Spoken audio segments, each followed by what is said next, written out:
හරි. මම තමයි මෙතර. මම ඔයාගේ පෝෂණයට අවශ්‍ය පෝෂක ගොඩක් තියෙන හරිම මොන කෑමක්. මගේ ළඟ high quality protein හිතකර මේද වර්ග තියෙනවා. ඒ වගේම vitamin A, vitamin D, vitamin E සහ B ඛණ්ඩයේ විටමින් වලින් මම පොහොසත්. ඒ වගේම යකඩ, සිංක්, සෙලිනියම්, ෆොස්ෆරස් වගේ ಖನಿಜ ලවණ මගේ ළඟ තියෙනවා. තව කෝලින්, ලියුටින් වගේ පෝෂකත් මං ගාව තියෙනවා. මාව ඔයාගේ කෑම වේලට එකතු කරගත්තොත් මගේ ළඟ තියෙන කෝලින් ඔයාගේ මොළේ ක්‍රියාකාරීත්වයට උදව් වෙනවා. ඒ වගේම මගේ ළඟ තියෙන සම්පූර්ණ ප්‍රෝටීන් ඔයාගේ මාංශ පේශී වර්ධනයට සහ ඒ වගේ නිරෝගී පැවැත්මට උපකාරී වෙනවා.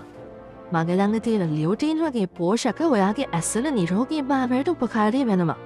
ඒ වගේම මගේ ළඟ තියෙන විටමින් B සහ ෆොස්ෆරස් ඔයාගේ අස්ථි සහ දත් වල ශක්තිමත් භාවයට උපකාරී වෙනවා. මාව ආහාරයට ගත්තොත් ඔයාගේ ප්‍රතිශක්තිය වැඩි කරගන්නත් මට උදව් වෙන්න පුළුවන්. ඉතින් අනිවාර්යෙන්ම මාවත් ඔයාගේ කෑම වේලට එකතු කරගන්න.